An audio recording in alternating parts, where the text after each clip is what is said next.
From boy band teenage heartthrob to grown and sexy R&B respectability, few artists' careers match that of Justin Timberlake. With more than 88 million records sold, an awards resume as long as a biblical scroll, and ranking as the most successful pop male soloist according to Billboard's Mainstream 40, it's fair to say the kid from Memphis did alright for himself. While his invitation to the cookout is still up in the air, he definitely has more than a handful of jams that can slide onto the set list. For today's ranking, obviously we won't be including Justin's work with NSYNC, the Destiny's Child to his Beyonce, nor any of the film soundtracks he scored. If you don't like the list, cry me a river in the comments. Don't forget to like, subscribe, share, and let the super thanks rock your body. Enough of that. Let's get to it. Number 5, Man in the Woods. There are two ways to consider listening to JT's latest release. The first is with ears expecting the maximalist production and radio-ready songwriting from a fading icon seeking to recapture the magic and momentum that propelled him to the top of pop. The second is from the perspective of watching an accomplished athlete playing a scrimmage match not for the accolades or awards, but just for the love of the game. Listening with the latter approach in mind and foregoing the former, the 5th album in the Timberlake timeline is an enjoyable ride as its high moments stand mountains above the valley lows. Released in 2018 on RCA, the album is a continuation of the inventive R&B music with pop appeal while adding more genre-related variations to the mix than previous works. Of the 16 tracks, a baker's dozen are produced by Virginia natives, 9 from the Neptunes, with another 4 beats by Timbaland with or without his protege Danger. The other few were handled by Rob Knox and Timberlake himself. This production lineup makes it more similar to JT's debut Justified, where Timbaland's presence was minimized while Pharrell and Chad had more points. Because of that, there are no longer 6 to 8 minute songs where there are beat breaks, reprises come, or extensions of the bridge at the song's tail end, hallmarks of his 3 previous releases. He said in interviews surrounding this album's drop that Man of the Woods, derived from his son's name Silas, was where he wanted to pay homage to his Tennessee ties. Thus, this LP is sprinkled with elements of country, southern rock, and Americana. That more hands-on approach is a gift and a curse, resulting in songs that are hit and miss in terms of crossing that divide between the urban and rural musical traditions of America. In our humble opinion, songs like Flannel, which attempt to put a contemporary spin on folk, or the clumsy country character of Hard Stuff, just aren't our cup of moonshine, even if the subject matter of these songs is sobering. We will tip our cowboy hat to JT and Pharrell for the title song, Man of the Woods, a blend of country chords and high-tone 808 bass that blazed a trail for Walker Hayes' hit Fancy Like, and Lil Nas X's Old Town Road. But it isn't something we'd throw down in a hoedown. The victories on this album are the ones where Justin doesn't try to overemphasize his southern soul, but rather beguiles us with his winsome singing, while the vanguards from BA handle the boards. The Alicia Keys collab came a decade late on the lackluster Morning Light. However, the Chris Stapleton guest appearance on Say Something is perfect in melding the worlds of the two artists to create a record to remember. Man of the Woods was a commercial success, being the 6th most bought album of 2018 and eventually going platinum. However, it was panned by critics for the same reason we have it at the bottom of our list. Its attempt to appease everyone ends up pleasing no one. Number 4, the 2020 Experience, 2 of 2. So now we're listening to the first album on this list from Timberlake's at his peak prowess and popularity, we have to make 2 things expressly clear. 1, there is nothing in these rankings from here on out that you will listen to and not enjoy if you're a fan of high caliber pop R&B. Number 2, Timbaland should be in your top 3 greatest producers of all time. We are not being hyperbolic with these declarations. Symphonious albums like this have not been made since the days of the big band bosses like Tony Bennett or Frank Sinatra, or multi-talented musicians like Prince or Isaac Hayes. In 2013, Justin was having a year to envy. He had a #1 album with the first part of the 2020 Experience released in March, 2 platinum singles on the charts with Suit and Tie and Mirrors, and starred in both the big budget crime thriller Runner Runner and the critically acclaimed indie Inside Llewyn Davis. After taking a 6-year hiatus from music once his second LP, FutureSex LoveSounds, and its accompanying tour went over the moon, JT and Timbaland locked in the studio again in 2012 to secretly craft his 3rd offering. The B-side from those sessions comprised a collection of records that are the second part of the 2020 Experience. While these are self-admittedly songs that Timbaland and Timbo felt weren't good enough to be included on the first half, that shouldn't be construed as permission to deem this a tally of throwaways. Here lie some great records. Tracks that'll move the dance floor come in the form of record opener Give Me What I Don't Know, and first single, Take Back the Night. TKO, A Slapping Serenade, succeeds, and Electric Lady is as exhilarating as it is excellent. The Hypnotic Blindness, the only song not produced by Timbaland here, the audacious track Amnesia, and the sultry, soulful You Got It On are CT favorites. The only 2 features are Drizzy Drake on Cabaret, where the Sixth God delivers a stellar 32-bar verse. Sean Carter's verse is less so on Murder. Released 6 months after the first half drop, The 2020 Experience 2 was Justin's second #1 album in 2013 and went on to go platinum just like his predecessor. However, the singles didn't hold up to the superstar standards. The first, Take Back the Night, charted lower than I'm Lovin' It, the McDonald's jingle that actually was a Timberlake single, and the same one Pusha T keeps reminding you he had a hand in. It wasn't until the third single, Not a Bad Thing, dropped that eventually Justin would earn another multi-platinum record to notch in his belt. Number 3, the 2020 Experience. We already covered the backstory to this album's creation, so we won't rehash the entire story, but essentially Justin took a break from music after his second album to focus more on filmmaking. Memorable movies made in the gap between 2006 and 2013 from him are the scholastic comedy Bad Teacher, the classic rom-com Friends with Benefits, and the daring drama The Social Network, where Timberlake portrays the piracy pioneer and founder of Napster, Sean Parker. Personally, we think the semi-biographical origin story of Facebook is his best, but let us know which Timberlake film is a hood classic in your book. Recorded along its second half in a little less than a month in California, Justin Timberlake's third album, The 2020 Experience, was his first on RCA, after Sony Music bought many labels that primarily made hip-hop and R&B, like Arista, LaFace, Jay, and Justin's former label Jive Records, and amalgamated them all under the RCA banner. There are only 10 songs on the standard issue, but the runtime on this record is 70 minutes. That's because Timberlake and Timbo, the sole producer, are hell-bent on squeezing sudden key changes, new riffs, vamps, orchestral strings, instrumental solos, and chord progressions appear in the middle or end of every song. This is not a hindrance at all because this album is seamless and every piece fits like a tailor-made tuxedo. Listening just to the instrumentals alone sound like the best of Timbaland when you hear the arrangements of the mix of synthetic and live instrumentation.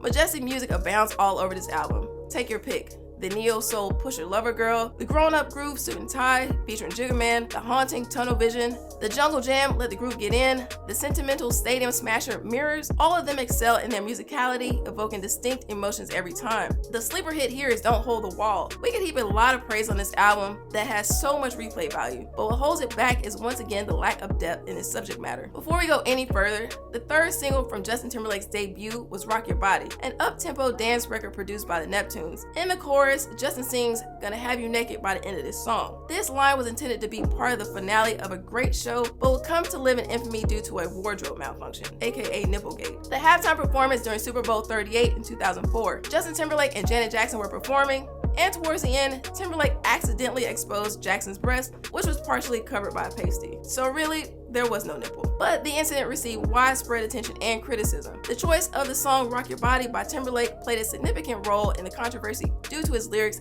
and the specific moment of the incident during the show. Video of the event was widely shared online, and legend has it that a few tech bros named Steve Chen, Chad Hurley, and Jawed Kareem founded the video streaming site where you find yourself today, YouTube, just to capitalize on its spread. If you want to help us capitalize, hit that super thanks. At least leave a comment because we know you didn't know that before. Number 2, Justified. At only 21 years old in 2002, Justin Timberlake had already seen a level of success in the music industry that most artists will never achieve. As the frontman of the mega popular boy band NSYNC, along with Joshua Chazé, he had already performed in the largest stadiums around the globe on sold-out world tours, had multi-platinum records and singles, and had become a sex symbol for his boyish good looks, adored by millions of screaming fans. He'd come a long way from his humble origins in Memphis. The firstborn son of a Baptist choir director, Justin grew up singing gospel in the church along with country music like Johnny Cash and Willie Nelson at home, and had multiple musicians in his family. He got discovered when he was barely a teen on the early 90s TV show Star Search, a predecessor of American Idol or America's Got Talent. He then was cast as a member of Disney's The Mickey Mouse Club. He played alongside fellow Mouseketeers and future stars like Britney Spears, Christina Aguilera, Ryan Gosling, and Kerry Russell. That's also where he befriended Chris Kilpatrick, a founding member of NSYNC, who tagged along Justin and JC to join the nascent group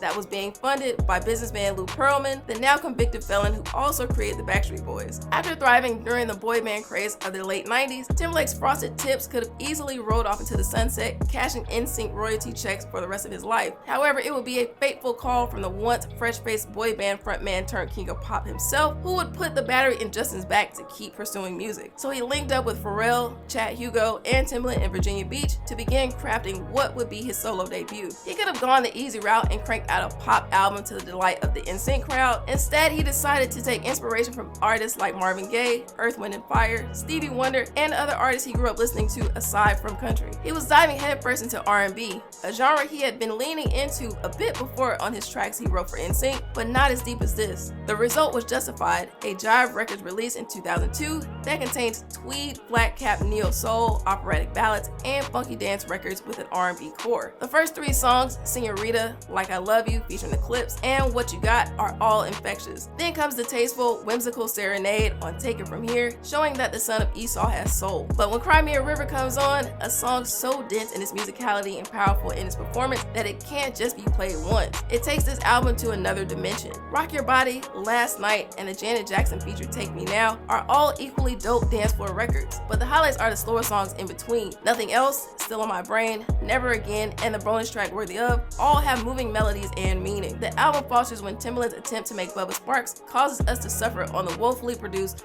Right For Me, and when Justin gets too glib with the ad-libs, like randomly interrupting No Malice, formerly Malice's verse. But those are minor complaints. Initially, the commercial performance of the album was lukewarm by Star standards, selling less than 500,000 copies in its first week and debuting at number 2 on Billboard, because another peroxide enthusiast named Eminem had the 8 Mile soundtrack dominating the charts. It wasn't until Cry Me a River was released as a single that the album picked up more traction, eventually selling 3.5 million copies and spending 72 weeks on the charts. Justified has since become the benchmark for solo albums from pop group frontmen going solo and remains a fan favorite. But what about that sophomore slump though? Number 1, FutureSex LoveSounds. After the overblown catastrophe that was Super Bowl 38, Timberlake took an extended break from music to focus on acting. He also did features for other artists in this hiatus, like the inspirational hit Where's the Love from the Black Eyed Peas. While making the songs Signs for Snoop's Rhythm and Gangsta album, Timberlake found out that he had throat nodules that endangered his ability to sing. It was uncertain if he would be able to continue his career had he not had the surgery. After recovering for several months, he locked in the studio in 2005 with a producer he made the most magic with,